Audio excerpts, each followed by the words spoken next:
ঠাকুর আতুল চরণে প্রণাম, মায়ের রাঙা চরণে প্রণাম, পূজনীয় শ্রী শ্রী পিতৃদেব বরদার চরণে প্রণাম, পূজনীয় শ্রী শ্রী আচার্যদেব দাদার চরণে প্রণাম, গুরু পরিবারের সবাইকে যেন অনন্ত কোটি কোটি প্রণাম। আমার সমস্ত গুরু ভাই বোনদের যথাযোগ্য স্থানে জয় গুরু, সকলের মঙ্গল প্রার্থনা করে আজ একটু ইষ্ট প্রসঙ্গ করছি। আমার ঠাকুর বলেছিলেন, যজন যাজন ইষ্টপ্রীতি করলে কাটে মহাপ্রীতি, আর সারাদিন নামময় হয়ে থাকতে। পূজনীয় শ্রী শ্রী দাদা বলে গেছেন, ঠাকুরকে নিয়ে সারাদিন চিন্তা করবেন, সারাদিন 100 বার বলবেন আমার সাথে আমার ঠাকুর আছেন, দেখবেন মানসিক বল বৃদ্ধি হবে। এবং সারাক্ষণ ঠাকুরের গান করবেন, ঠাকুরের আলোচনা করবেন, সারাদিন ইষ্টময় হয়ে থাকবেন। তাহলে প্রভু খুশি হবেন যে আমার ভক্তরা আমাকে নিয়ে ব্যস্ত আছে, দেখবেন আপনিও আনন্দে থাকবেন। পূজনীয় শ্রী শ্রী দাদা বলে গেছেন। আজ আমাদের পূজনীয় শ্রী শ্রী আচার্যদেবের জন্মদিন। এই দিনে আমাদের কথিত আছে, পূজনীয় শ্রী শ্রী পিতৃদেব তাকে যখন প্রথম দেখেছিলেন বললেন বাবাই তো।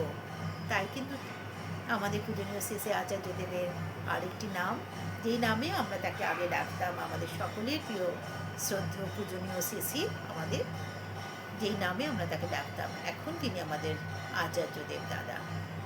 আমাদের একজন গুরু ভাই, আজ তিনি ডব্লিউবিসিএস অফিসার, কিন্তু একসময় অফিসের কিছু মানুষের কিছু মানুষ ওনার এগেনস্টে এমন সব কমপ্লেন করলেন যে থানা পুলিশ হয়ে ভদ্রলোক খুব অসহায় হয়ে গেছিলেন। উনি ছুটে দেওঘরে গেলেন। পূজনীয় শ্রী শ্রী আচার্যদেব দাদা তখন আচার্যদেব হননি, শুধু দাদাকে নিবেদন করবেন বলে দূরে তাকিয়ে দাদাকে দিকে তাকিয়ে রয়েছেন, দাদা ঠাকুরের নাম করছেন। হঠাৎ একজন গুরুভাই এসে বললেন, আপনাকে না দাদা ডাকছেন। মানে আমাকে ডাকছেন? তখন ছুটে উনি গেলেন দাদার কাছে, দাদা আপনি ডেকেছেন? দাদা বললেন, কি হয়েছে? তাকে বললেন, দাদা আমি তো যেটা করিনি, অফিসের কিছু কলিগ আমাকে না চক্রান্ত করে পুলিশ কেসে ফাঁসিয়ে দিয়েছে, আমি কি করব দাদা? কোর্টে পর্যন্ত কেসটা উঠে গেছে। দাদা বললেন, শুনুন, রাজা রামচন্দ্র না রাবণের এগেস্টে যখন যুদ্ধ করেছিল, নিজের রাজ্যে থেকে নয়, যেখানে গিয়ে বনবাসে ছিলেন সেখানকার প্রত্যেকটা মানুষকে কাছে টেনে নিয়েছিলেন ভালোবাসার মাধ্যমে। আপনিও সবাইকে ভালোবাসার মাধ্যমে অন্যান্য কলিগদেরকে কাছে টেনে নিন এবং তাদেরকে নিয়ে, যেই ভদ্রলোক আপনার এগেনস্টে এইসব মামলা করেছে তার এগেনস্টে লড়ে যান, দেখবেন আপনি জিতে যাবেন। আমাদের পূজনীয় শ্রী শ্রী আচার্যদেবের আশীর্বাদ নিয়ে সেই গুরুভাই এলেন এবং তিনি কেসে জিতে গেলেন। আজ সেই গুরুভাই একজন ডব্লিউবিসিএস অফিসার, তার মুখ থেকেই আমাদের শোনা। আমাদের পূজনীয় শ্রী শ্রী আচার্যদেব দাদা কাছে একজন গুরুবোনকে নিবেদন করছে, দাদা আমার বাড়ির প্লাস্টার হওয়ার পরে দেখছি নিচ থেকে, একদম একতলা থেকে 3 তলায় একটি পায়ের ছাপ। তখন সেই গুরু বোনকে দাদা বললেন, স্বয়ং বড়মা আপনার বাড়িতে গিয়েছিলেন, ওটা বড়মার পায়ের ছাপ। আমার সেই গুরু বোন নিজে বললেন এমন একটা টাইম ছিলেন ওনার, যে ওনার দিন কিভাবে অতিবাহিত হবে উনি জানতেন না। দীক্ষা নেওয়ার পরে উনি একটা ছোট ব্যবসা, সেখান থেকে সেই ব্যবসা এত সুন্দর হলো যে ওনার আজকে 3 তলা বাড়ি, এবং স্বয়ং বড়মা, পূজনীয় শ্রী শ্রী আচার্যদেবের কথায় বড়মা ওনার বাড়িতে পায়ের ছাপ রেখে গেছেন। সবাই জানেন যে ওনারা ঠাকুরের দীক্ষিত, এবং ওই বাড়িতে একটি ফ্যামিলি যারা বহুদিন তাদের বিয়ে হয়েছে কিন্তু কোনো সন্তান ছিল না, তাদেরকে বললেন যে তোমরা ঠাকুরের নাম নাও। ঠাকুরের নাম নেওয়ার পর ঠিক 14ই শ্রাবণ ওনার একটি কন্যা সন্তান হয়। তা আমার ঠাকুরের মহিমা এতটাই। আমাদের একজন গুরু ভাই, কিছুদিন আগেই আমি একটি জায়গাতে ইষ্ট প্রসঙ্গ করতে গিয়েছিলাম বেলেঘাটা, সেখানে আমাদের একজন গুরু ভাই বলছেন 1965-এ উনি ঠাকুরের দীক্ষা নিয়েছেন। বলে, মা দীক্ষা নেওয়ার পরে আর পিছনে ফিরে তাকাতে হয়নি, জানেন সব সময় দেখেছি ঠাকুর যেন সাথে আছে, এগিয়ে নিয়ে যাচ্ছেন। বলে, আমি বাংলাদেশ থেকে এসে সুরেন্দ্রনাথ কলেজে গ্র্যাজুয়েশনে ভর্তি হলাম, আর তারপরে ঠাকুরের দীক্ষা নিলাম। তখন আমার একটা ছোটোখাটো ফুটপাতের দোকান ছিল, তারপরে দেখলাম আমি সরকারি চাকরি পেয়ে গেলাম। আজ উনি রিটায়ার্ড পারসন, এবং ওনার ছেলেও অ্যাডভোকেট, নাতিও অ্যাডভোকেট, এবং খুব সুপ্রতিষ্ঠিত আর অনেক সিনিয়র ওনারা। এবং ওনাদের মুখে যখন ঠাকুরের কথা শুনি সত্যিই খুব ভালো লাগে। তা আমি নিজে আমাদের পূজনীয় শ্রী শ্রী আচার্যদেব দাদাকে দর্শন করেছি এই মার্চ মাসে গিয়ে, এবং দাদার প্রত্যেকটা কথা, দাদা স্টুডেন্টদের নিয়ে বলছেন এক কথা, যে স্টুডেন্টরা কিন্তু সবসময় যাই পড়বে তাই লিখবে, তাহলে দেখবে তোমার সেটা মেমোরিতে থাকবে। আবার সমস্ত ক্ষেত্রে বলে দিচ্ছে কি করে সুন্দর করে জীবনটাকে চালিত করা যায়।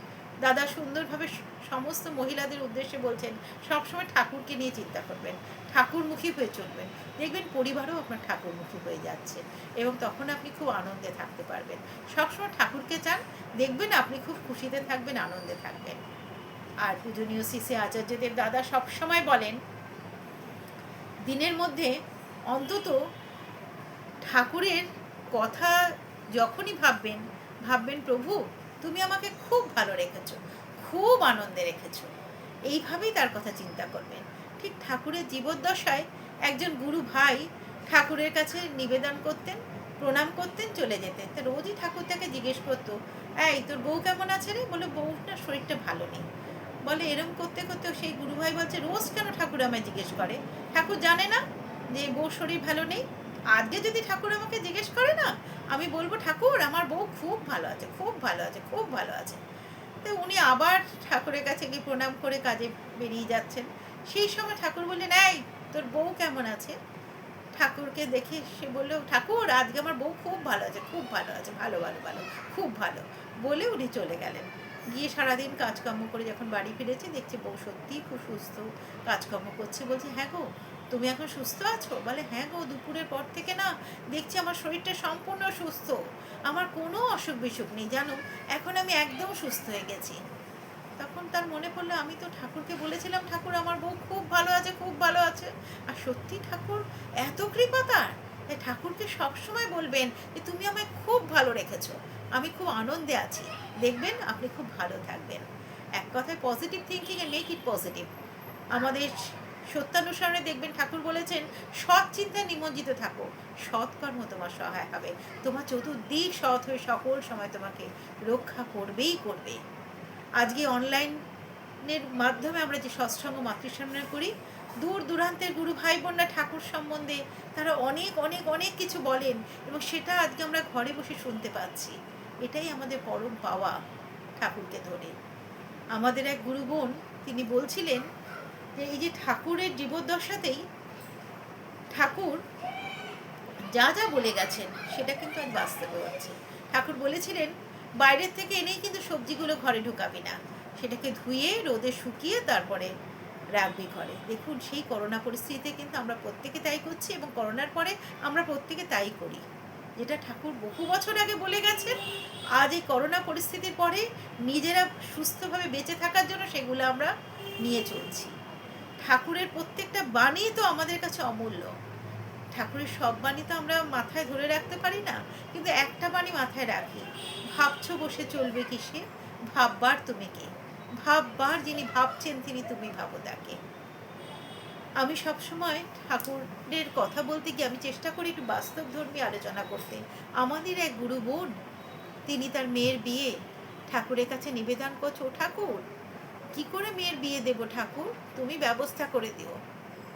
তারপরে সেই গুরুবোন ধুধু মাঠের মধ্যে দিয়ে ঠাকুরের নাম করছে না যাচ্ছেন, দেখা গেল পাশ থেকে কেউ যেন বলছে মণি আমি তো আছি।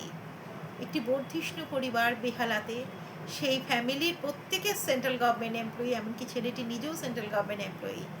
সেই ফ্যামিলির সাথে সম্বন্ধ হলো, কোনো গুরু ভাই বাসন দিচ্ছে, কোনো গুরু ভাই বোন প্যান্ডেলে খরচা দিচ্ছে। শুধু তাই নয়, ছেলের বাবা সে আগে থেকে অনেক জিনিসপত্র, এমনকি চা বানানো যা যা লাগবে সেটাও আমার সেই গুরু বোনের বাড়িতে রেখে দিয়ে গেলেন, যাতে পাত্রপক্ষ বুঝতে না পারে যে কন্যাপক্ষ খুব দুর্বল। সেই বাড়িরই ছোটো মেয়ের থেকে আমার এগুলো শোনা, যে আজকে ঠাকুরকে ধরে আমরা সবাই ভালো আছি। তারা মানে ঠাকুরকে ধরে তারা একটা খুব ইষ্টমুখী পরিবার, এবং আমাদের চক্রবর্তী মা তিনি আমাদের খুব ভালো একটি ফ্যামিলি। মানে ঠাকুরকে ধরে চলার ফলে প্রত্যেকটি মেয়ের খুব ভালো জায়গায় বিবাহ হয় এবং তাদের একটি মাত্রই ছেলে, 3 ভাই 3 বোন এবং একটি মাত্র ছেলে। সেই ছেলেটি সুরেন্দ্রনাথ কলেজের মানে গ্র্যাজুয়েশন যখন করছে, তাই দিনের বেলা কলেজ করতো আর রাত্রিবেলা একটা দোকানে কাজ করতো, করে তারপরে ফিরত। কিছুদিনের মধ্যেই সেই ভদ্রলোক বললেন না তোমার পড়াশুনো আর কাজ একসাথে হবে না, যে কোনো তুমি একটাকে বেছে নাও। তখন সেই ছেলেটি কী করলো, বাধ্য হয়ে পড়াশুনোটাকে ছেড়ে দিল, কারণ তাকে কাজ করতে হবে, ফ্যামিলিটাকে এস্টাবলিশ করতে হবে। সেই ছেলেটি অত্যন্ত মেধাবী স্টুডেন্ট, কিন্তু পরবর্তীতে দেখা গেল এই চক্রবর্তী মায়েরই ছেলে, এবং আজকে তার মানে বাড়ি গাড়ি এবং ব্যবসা করে সে সুপ্রতিষ্ঠিত। পরে আর সে চাকরি করতো না, তিনি ব্যবসা করতেন, এবং তিনি তার একটাই কথা ইষ্টমুখী হওয়া, এবং ইষ্টমুখীভাবে তিনি চলেছেন বলে আজ তিনি সুপ্রতিষ্ঠিত। ঠাকুরকে নিয়ে যদি আমরা চলি আমাদের কোনো ভয় নেই। আমাদের সব সময় ঠাকুরের কথা ভাবতে হবে, ঠাকুরেরকে নিয়ে আলোচনা করতে হবে, ঠাকুরের গান গাইতে হবে, ঠাকুরের বই পড়তে হবে। আমার ঠাকুর যেন বোঝেন যে আমি সব সময় তাকে নিয়ে ব্যস্ত আছি। পূজনীয় শ্রী শ্রী দাদা বলতেন প্রভু যেন বুঝতে পারে যে আপনি সবসময় তাকে নিয়ে ব্যস্ত, তাহলে প্রভু খুশি হয় যে আমার সন্তানরা আমাকে নিয়ে ব্যস্ত, আমার কথা সবসময় চিন্তা করে। প্রভু খুশি হলে দেখবেন আপনিও সব দিক দিয়ে খুশিতে থাকবেন। তা আসুন আমরা যেন সবসময় ভালি আমার সাথে আমার ঠাকুর আছেন। পূজনীয় শ্রী শ্রী দাদা বলে দিয়ে গেছেন। আর আজ যে আচার্যদেবের জন্মদিন, তার প্রত্যেকটা কথা আমাদের কাছে অমেয় বাণী।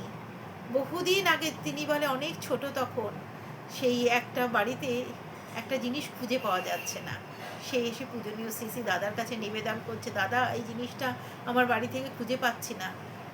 আমাদের আচার্যদেব দাদা তখন অনেক ছোট, তিনি বল খেলছেন আর বলছেন পেয়ে যাবেন পেয়ে যাবেন, চিন্তা করবেন না, ঠিক পেয়ে যাবেন। তখন পূজনীয় শ্রী শ্রী দাদা বলেছেন আমাদের এখনকার যিনি আচার্যদেবের দাদার সম্বন্ধে, বলে ও কিন্তু বাকসিদ্ধ, ও যদি বলেছে পেয়ে যাবেন দেখবেন ঠিক পেয়ে যাবেন। সত্যি সেই জিনিসটা সেই ভদ্রলোক পরে বাড়িতে খুঁজে পেয়ে গেলেন। তাহলে আমরা যার গাইডেন্সে চলি তিনি হচ্ছেন আমার পরম পিতা ঠাকুর, এবং আচার্য পরম্পরায় তিনি সদা সর্বদা আমাদের সাথে আছেন। আমাদের দেওঘরে গিয়ে প্রত্যেকটা মানুষ আমরা যা নিবেদন করি আচার্যদেব সেটা শুনে সবসময় আমাদের সঠিক রাস্তায় নিয়ে আসেন এবং সঠিক দিশা দেখিয়ে দেন কী করে আমরা জীবনে চলবো। তা আমরা যেন সবাই ঠাকুরকে নিয়ে ব্যস্ত থাকতে পারি। গুরু পরিবারের আশীর্বাদ আমাদের সকলের উপর বর্ষিত হোক। পরমপিতার কাছে আপনাদের সকলের মঙ্গল প্রার্থনা করি। সবাই ভালো থাকুন, সুস্থ থাকুন, আনন্দে থাকুন।